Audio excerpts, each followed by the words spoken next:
वर्तमान गढ़वा विधायक राज के पेयजल एवं स्वच्छता मंत्री मिथिलेश ठाकुर जब गढ़वा में अपना राजनीतिक संघर्ष शुरू किए तब से लेकर आज तक लगातार उनके साथ जुड़ने वालों की तादाद बढ़ती गई। शुरुआत से भी जब वह चुनाव लड़ते थे, चुनाव हार जाते थे, तभी संख्या की कमी नहीं होती थी, उनके साथ लोग जुड़ते जाते थे। इसी का नतीजा हुआ कि लोगों ने उन्हें समझा, क्योंकि वह जब भी गांव में जाते थे तो गांव के लोगों का दर्द बड़ा दिली शिद्दत से महसूस करते थे और हर बार यह बात कहते थे, जब मेरा वक्त आएगा, जब आपके आशीर्वाद से, आपके सहयोग से मेरे हाथ में अधिकार आएगा, तो हम जिस समस्या को लेकर, जिस दुर्दिनता को लेकर आप कसक में जी रहे हैं, आपके आंख से वह कसक आंसू के रूप में बाहर आती है, इसे हम पोंछेंगे और आपके दर्द को हम दूर करेंगे। लोगों ने समझा और उन्हें अपना जनप्रतिनिधि चुना। वो विधायक यहाँ से निर्वाचित हुए गढ़वा विधानसभा क्षेत्र से और उनकी तल्लीनता, विकास को लेकर उनकी सजगता को देखते हुए ही वर्तमान मुख्यमंत्री जो हेमंत सोरेन है, उनके द्वारा इन्हें मंत्री बनाया गया। तब से लेकर आज तक विकास की सतत प्रक्रिया जारी है और लगातार उनके द्वारा विकास कार्य को अमलजामा पहनाया जा रहा है। अब तक ऐसी स्थिति आन पड़ी है कि कौन से विकास कार्य को अब किया जाए यह सोचा करते हैं। वो आपको बताएं हम कि गांव-गांव में उनके कार्यकर्ता जाते हैं, कौन सड़क बाकी है, कौन सी ऐसी योजना बाकी है जिसको अब किया जाए, ऐसी सोच होती है उनकी। अभी हाल में ही आपने देखा, खबरों में, आपने अखबारों में पढ़ा होगा, न्यूज चैनलों में देखा होगा कि 400 योजना का एक साथ शिलान्यास, मेगा शिलान्यास किया गया था। कुछ ही दिनों बाद अब मेगा उद्घाटन, कई बड़ी योजनाएं जो पूर्ण होने की कगार पर हैं, उनका मेगा उद्घाटन होगा। तो लगातार विकासीय कार्य को उनके द्वारा अंजाम दिया जा रहा है। अनगढ़ जब भी वो बात करते हैं, जब या तो व्यक्तिगत रूप से बात हो, पत्रकार वार्ता हो, किसी समारोह में, शिलान्यास समारोह हो या उद्घाटन समारोह हो या किसी गांव में जाएं, तो मंत्री यही बात कहते हैं कि हम अनगढ़ गढ़वा को गढ़ रहे हैं। गढ़वा विधानसभा क्षेत्र पूरी तरह से अनगढ़ था, यानी गढ़ा हुआ नहीं था, नए स्वरूप में उनके द्वारा गढ़ा जा रहा है। हम आज की अगर बात करें तो आज जेएम जिला कमेटी द्वारा अनुमंडल कमेटी का गठन किया गया। उस कमेटी में हमारे मुजीब भाई को उपाध्यक्ष बनाया गया। हमारे साथ मुजीब भाई हैं। हमने कहा मुजीब भाई की पहले तो आपको बहुत बहुत बधाई हो, आप अनुमंडल कमेटी के उपाध्यक्ष बनाए गए हैं। उसी बात की हमने कहा कि गढ़वा अनगढ़ था। जब भी मंत्री किसी कार्यक्रम में जाते हो तो यही कहते हैं कि हमने देखा है लोगों की किस रूप में गढ़वा था, अब किस रूप में उनके द्वारा नया स्वरूप में गढ़ा जा रहा है, आप पहले यह बताएं। देखिए, हम अपना राजनीतिक कैरियर 2001 से शुरू किए हैं। विभिन्न सामाजिक संगठनों से, सेकुलर समाज का राजनीति की है, दबे कुचलों का। हमने 2001 से उस पार्टी में रह के गरीबों का दर्द को नजदीक से देखा है।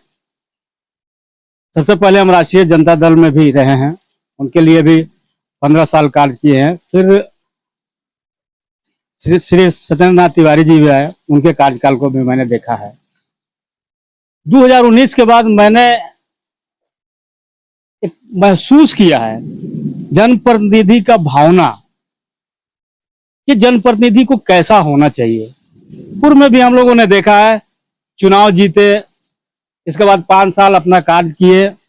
कार्य करने का क्या तरीका था उनका, हमको तो लगता था कि पूर्व के राजनीति जो भी हमारे विधायक रहे हैं 2001 के बाद, हमने देखा है कि सिर्फ और सिर्फ अपने स्वार्थ में, अपने लोगों के लिए कार्य करते थे। हम बाद में जुड़े माननीय मंत्री मिथिलेश कुमार ठाकुर जी के साथ।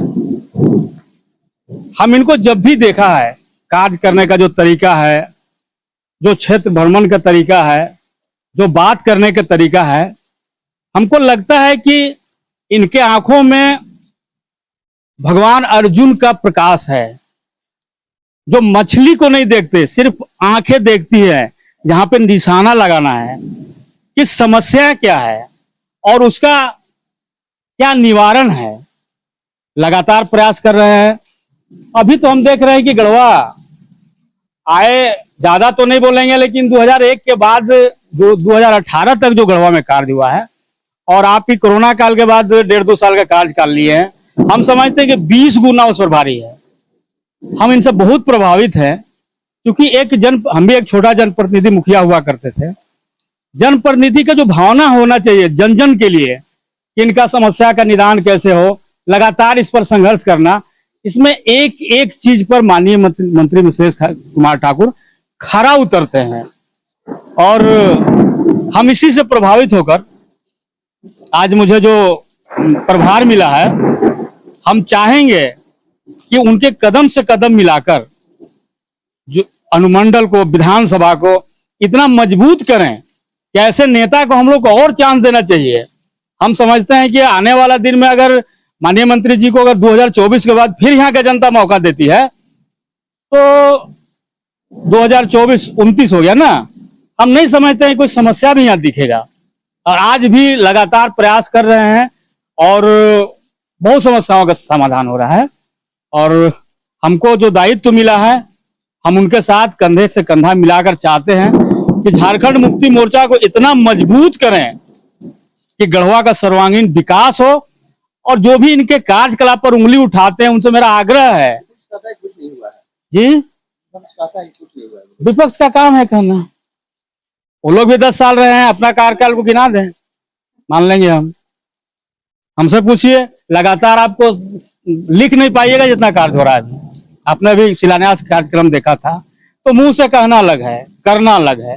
हम लोगों ने तो हम लोग देख रहे हैं और जनता भी देख रही है, ये कहने की जरूरत नहीं है। चलिए, कोई भी पॉलिटिक्स में कुछ बोलता है, कोई माने मतलब नहीं रखता है, लेकिन एक पॉलिटिकल आदमी को जो करना चाहिए माननीय मंत्री कर रहे हैं और हम लोग उनके साथ हैं। और आने वाला समय में उनको हम लोग प्रचंड बहुमत से जिताएंगे और पुनः फिर हम लोग एक बार मौका देंगे उनको, ताकि कोई ऐसी समस्या न रहे जिसका समाधान ना हो पाए। और उनके मन में सारा रेखांकित किया हुआ है कि मेरे विधानसभा में कहाँ क्या करना है। वो दिन रात लगे हुए हैं और हम लोग को जो प्रभार मिला है, हम सशरीर ससमय जहां हमको बुलाया जाएगा संगठन की मजबूती के लिए हम हृदय से काम करने का काम करेंगे। हम अब देखे होंगे, हम सीढ़ी पर बैठे, सर्किट हाउस में हम हैं, हम सीढ़ी पर बैठे हुए हैं, हम भी बैठे हुए हैं, हमारे साथ मुझे भाई भी बैठे हुए हैं। हम लोग सोफा पर भी अंदर बैठकर बात कर सकते थे, लेकिन सोफा पर हम इसलिए नहीं बैठे कि हमारे साथ जो शख्स बैठा हुआ है वह जमीन से जुड़ा हुआ है। मुझे भाई मुखिया रह चुके हैं, अपने पंचायत का विकास कर चुके हैं, अब साथ ही उस जनप्रतिनिधि के साथ हैं जो जमीन से जुड़ा हुआ है, जो बात जुबानी नहीं करता है। बात मुनि मिथिलेश ठाकुर कर रहे हैं, इसके द्वारा बात जुबानी नहीं की जाती है, बात जमीनी की जाती है, काम जमीनी की जाती है। उनके द्वारा जो भी विकास योजनाएं लाई जाती है वो धरातल पर पूर्ण होती है, अधूरी नहीं रहती है। इसलिए मुझे भाई हम सीढ़ी पर बैठकर बात करना मुनासिब समझे कि हम जमीन पे से जुड़े हुए व्यक्ति से बात कर रहे हैं और जमीन से जुड़े हुए व्यक्ति के पार्टी में रहकर जो आपको जिम्मेदारी दी गई है उससे बात कर रहे हैं। जी देखिए, जितना भी समस्याएं हैं, जो बड़े लोग हैं परिपूर्ण है, उनको कहीं कोई प्रॉब्लम नहीं है। समस्याएं तो नीचे स्तर से ही आती है ना। और हम लोग एक एक आदमी गांव में जाते हैं, देखते हैं कौन आदमी कहाँ सोता है, कहाँ खाता है, उनके कहाँ से पानी ला रहा है, वो सड़क उसके पास चलने के लिए है कि नहीं। तो ये सब से हम लोग अवगत है, इसलिए हम लोग जमीन की ही बात करते हैं और विकास धरातल पर ही हो रहा है। और अभी अगर वक्त मिला, हाथ में शिक्षा दिखा रहा है तो और बहुत काम होगा। अभी पूरा माननीय मंत्री जी का विकास का बोले खाका दिमाग में है, उनको लिखने की जरूरत नहीं है कि इस गांव में क्या करना है। ससमय एक बार तो नहीं हो सकता है, लेकिन लगातार हो रहा है। और अगर हम तो बोल दिए कि आने वाला 5 साल अगर उनको मिलता है तो यहाँ काम ही नहीं रह जाएगा। मैं दावा करता हूँ कि काम नहीं रह जाएगा यहाँ।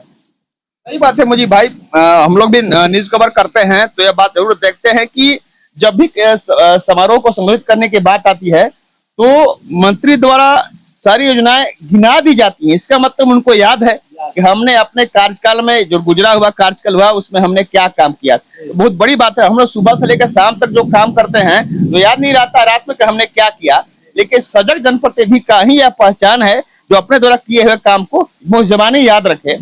तो जो जिम्मेवारी आपके साथ साथ और लोग जो जिम्मेवारी दी गई है, अनुमंडल कमेटी का गठन हुआ है, गढ़वा अनुमंडल और नगरोटा मंडल में कमेटी का गठन हुआ है।